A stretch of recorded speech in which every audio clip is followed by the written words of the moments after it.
Being funny, you want to be better than everybody else, you want to be the best, the funniest. You cannot define yourself in reference to other external coordinates. You must define yourself internally with your relationship with a higher entity. Think of yourself as a manifestation of some higher thing, some higher frequency. This is the visible realization. And you know that because you can't see atoms, can you? And you certainly can't see the forces that hold atoms together.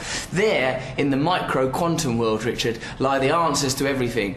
We can't understand it with our logical, rational minds, but we feel it intuitively. Get yourself in alignment with that stuff and you beam like the sun. Jeepers creepers. Yeah, man.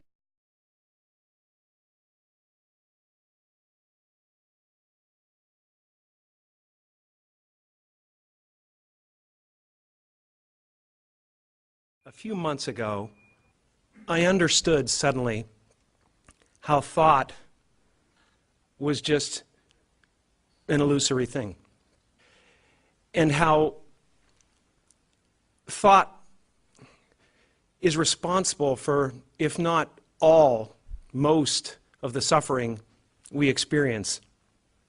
And then I suddenly felt like I was looking at these thoughts from another perspective, and I wondered, who is it that's aware that I'm thinking? And suddenly I was thrown into this expansive, amazing feeling of freedom from myself, from my problems. I saw that I was bigger than what I do. I was bigger than my body. I was everything and everyone. I was no longer a fragment of the universe. I was the universe.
Tonight's talk is consciousness, creativity in the brain.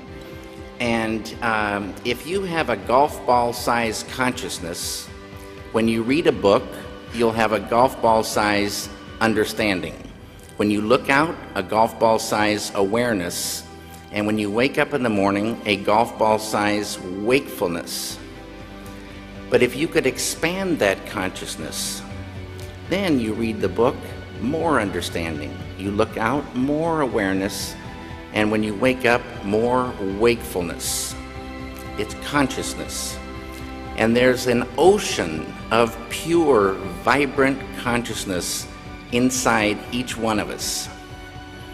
And it's right at the source and base of mind, right at the source of thought, and it's also at the source of all matter.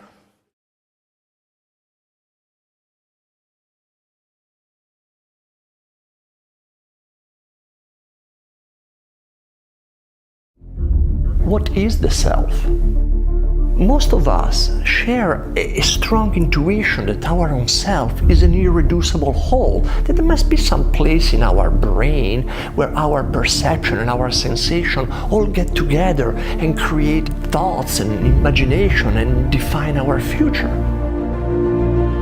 But neuroscience today is discovering that there is no single brain structure that embodies the self, and it's pointing to the fact that what is creating the sense of self is a complex mental neurological map allowing us to function as one single organism.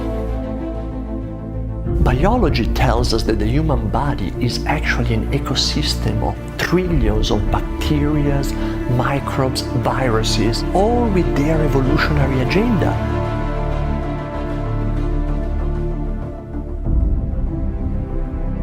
What is then the self, if what I call me is not one organism, but really trillions of different living entities?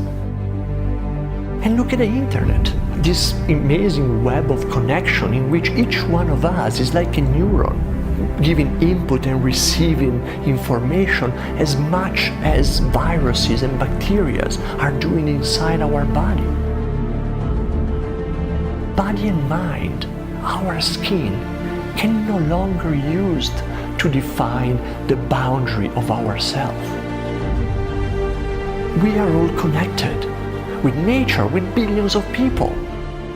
Could it be this illusionary image of ourselves as separate beings that is keeping us in this perpetual state of anxiety, scarcity, fear, dissatisfaction, and leading us as a society at this very delicate point in evolution with the current ecological, economic, and social crisis?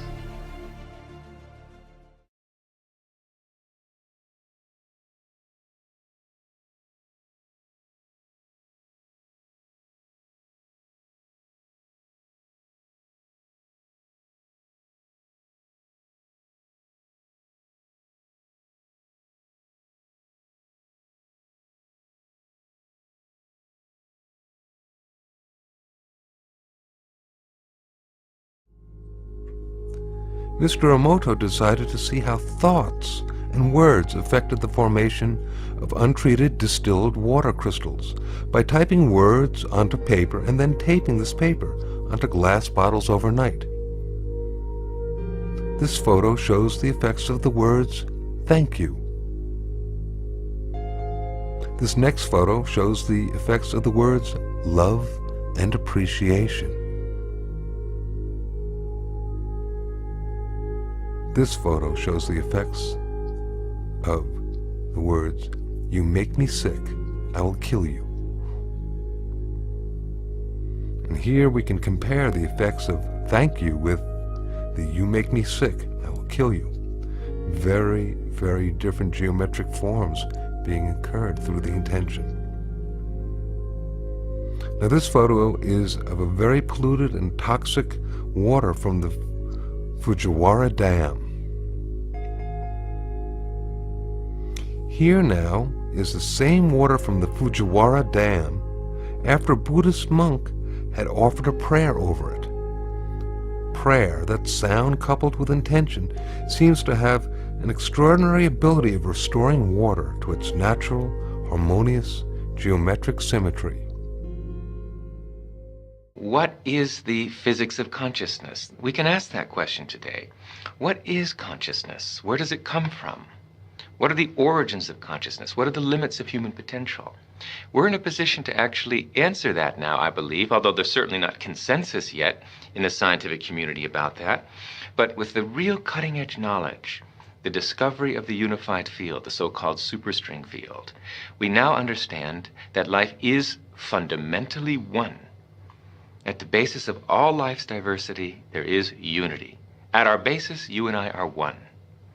And that unity at the basis of mind and matter is consciousness, universal consciousness. We have a society with a certain momentum. We have generations of teachers who've gone to teachers' education or members of teachers' unions that don't always support educational innovation. So it may take a generation, unfortunately, it may take a generation now that simple techniques, universal, non-sectarian, scientifically verified techniques exist to gain enlightenment. It still may take a generation before these life-saving technologies to develop consciousness are reintroduced into education. You said non-sectarian. Does that mean like non-religious? Is that what you mean by that? The experience of pure consciousness really transcends any one religion or any one philosophy. It's as scientific as it is religious. It is, after all, a state of functioning of the brain, maximally expanded comprehension. It's the direct subjective experience of the scientifically discovered unified field of all the laws of nature. Is that religious? Perhaps, but it's scientific too. So there's no reason that it should be disbarred from education. Otherwise, we're going to get the same old result.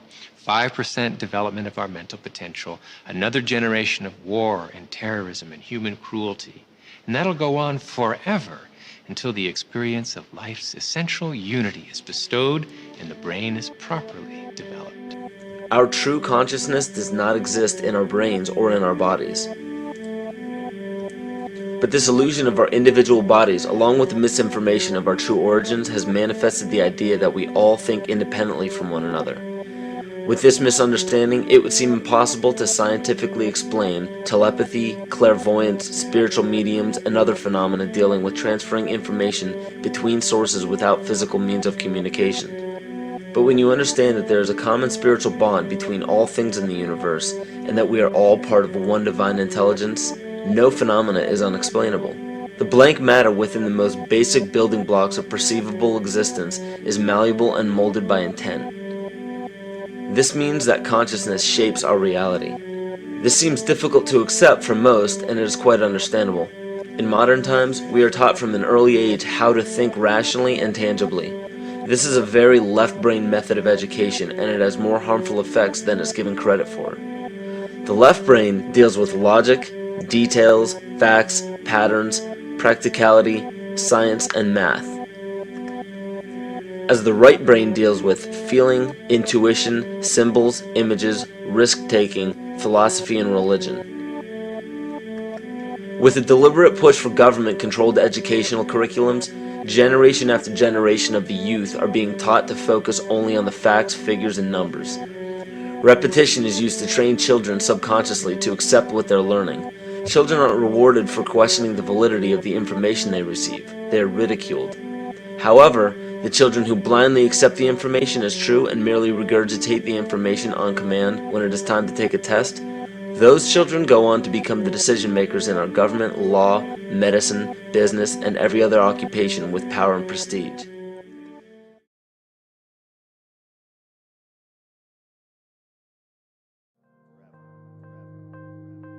The imagination is the real force behind the evolution. What imagination truly is we think of it as like, oh, I can see things, I can work around problems, I have this idea. But when you imagine an idea, when you imagine a product, you imagine how to design an engine for a car, and when your imagination has this idea for this thing, and then you build it and design it, and boom, it's there. That thought, there was no thought of that before it existed. It's not that people were running around thinking of the car and I know what it's going to look like. There was no thought of it. You created this, or it came to you. There's something from nothing, something from what is that? From the ether, something from these, even if it's just these synapses firing in your mind. What is the signal? What is the root of this signal?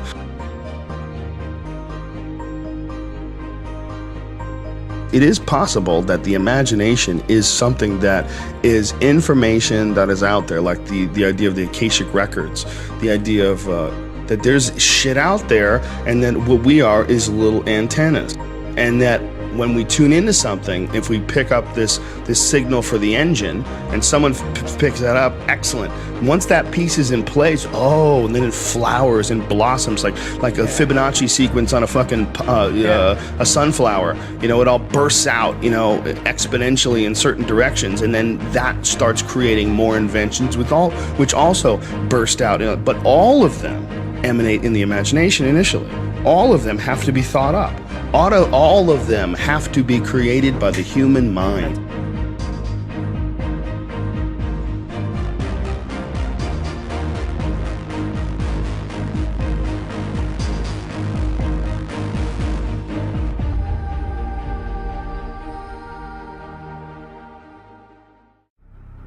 If you believe in things, they have incredible power over you, both good and bad. And who's to say that's not real? There's like the idea of the placebo effect. Like I give you a sugar pill and all of a sudden you feel better because you thought I gave you medicine. Well, still you feel better. People have actually been cured of ailments because of the placebo effect. So what the fuck is happening?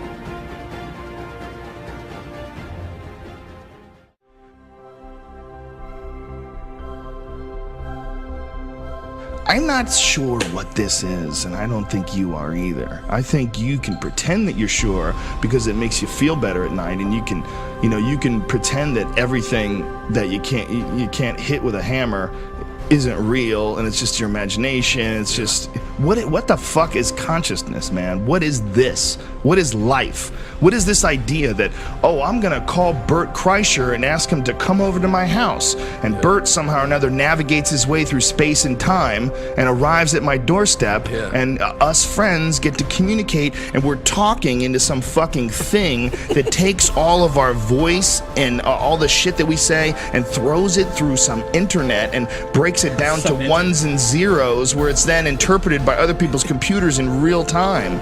What the fuck is this? Don't tell me you know what this is. This is bizarreness. It is. If life wasn't real, it would be the craziest psychedelic trip ever. It's almost like what a real psychedelic trip is something you're not used to, something it just throws you off. Yeah. But life itself is the most uber bizarre thing ever.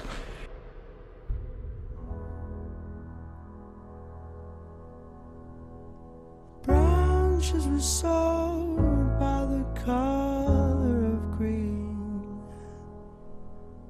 Ground had a rose and When I look up at the night sky, and I know that, yes, we are part of this universe, we are in this universe, but perhaps more important than both of those facts is that the universe is in us.